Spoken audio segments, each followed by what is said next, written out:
की एक ठंडी सुबह उज्जैन की पवित्र नगरी पर उतरी थी। क्षिप्रा के तट पर सिंहस्थ का महासागर उमड़ा हुआ था। लाखों श्रद्धालु स्नान और महाकाल के दर्शन में लीन थे।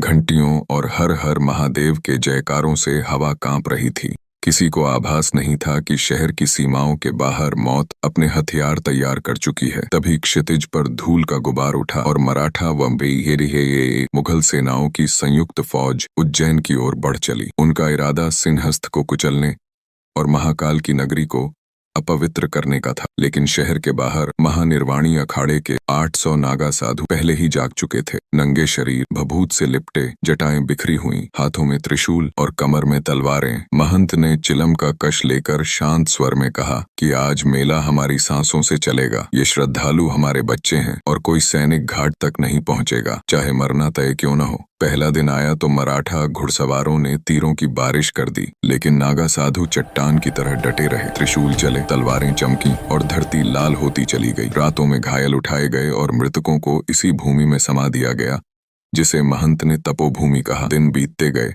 और 10वें दिन सिर्फ 300 नागा बचे। शरीर घावों से भरे थे, लेकिन मेले तक एक भी खबर नहीं जाने दी गई। उधर घाटों पर पूजा और आरती वैसे ही चलती रही। 17वें दिन मुगल सेनापति ने चीख कर पूछा कि ये साधु मरते क्यों नहीं, और मराठा सरदार ने थके स्वर में कहा कि मर रहे हैं लेकिन रुक नहीं रहे। 18वीं सुबह सिर्फ 50 नागा खड़े थे। महंत का शरीर तीरों से छलनी था, फिर भी वे मुस्कुराए और बोले कि सूरज आज भी उगा है और सिंहस्थ आज भी चल रहा है। आखिरी हमले में नागाओं की गर्जना हर हर महादेव के साथ गूंजी और फिर सन्नाटा छा गया। 800 नागा साधु शहीद हो गए, लेकिन दुश्मन की सेना टूटकर पीछे हट गई। सिंहस्थ नहीं रुका, एक भी श्रद्धालु को खरोंच नहीं आई।